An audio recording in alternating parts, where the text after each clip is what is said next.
ఒక ఊర్లో సోమయ్య అనే ఒక ఆయన నెయ్యి, పాలు, పెరుగు, పనీర్ లాంటివి తన ఇంట్లోనే తయారు చేసుకుని చిన్నగా అమ్ముకుంటూ ఉండేవారు. ఒకరోజు వాళ్ళ ఊర్లోకి తన ఫ్రెండ్ అయిన ఒక సూపర్ మార్కెట్ ఓనర్ వచ్చి, నీ దగ్గర ఉన్న డైరీ ప్రొడక్ట్స్ అన్ని నాకు ఇచ్చి దానికి బదులుగా నీకు కావాల్సిన సరుకులు ప్రతి నెల తీసుకెళ్ళు అని చెప్తారు. ఒప్పందం ప్రకారం సోమయ్య ప్రతి నెల పన్నీర్, పెరుగు, పాలు లాంటివి తెచ్చి తనకు కావలసిన పంచదార, ఆయిల్ లాంటివి తీసుకుని వెళ్తూ ఉండేవాడు. ఒకరోజు సూపర్ మార్కెట్ ఓనర్కి సోమయ్య మీద డౌట్ వస్తుంది. అసలు ఇతను ఇచ్చే ప్రోడక్ట్స్ అన్ని కరెక్టేనా అని ఒక పన్నీర్ని వేయింగ్ మెషిన్ మీద పెట్టి వే చేస్తాడు. చూడగానే కేజీ పన్నీర్ కాస్త 900 గ్రాములు మాత్రమే ఉంటుంది. అది చూసిన సూపర్ మార్కెట్ ఓనర్కి చాలా కోపం వచ్చి సోమయ్యని పిలిచి, అసలు నీ దగ్గర నుంచి ఇలా నేను ఊహించలేదు అని తిడతాడు.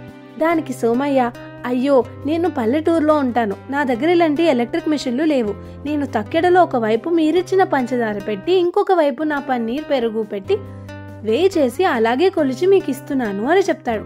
దానికి అతను చాలా బాధపడతాడు. మన లైఫ్లో కూడా అంతే, మనం చేసిన తప్పు ఎప్పటికైనా మనకి తిరిగి కొడుతుంది. ఇక్కడ సూపర్ మార్కెట్ ఓనర్ ప్రతిదీ 900 గ్రామ్స్లో అమ్ముతుంటే ఆయనకి కూడా అన్ని 900 గ్రాముల్లోనే వస్తున్నాయి. కాబట్టి ఎప్పుడైనా ఏదైనా సరేలే అని చేసేస్తాం, కానీ అది ఎలాగో అలా చుట్టూ తిరిగి మన వైపే వచ్చి కొడుతుంది. ఆలోచించండి.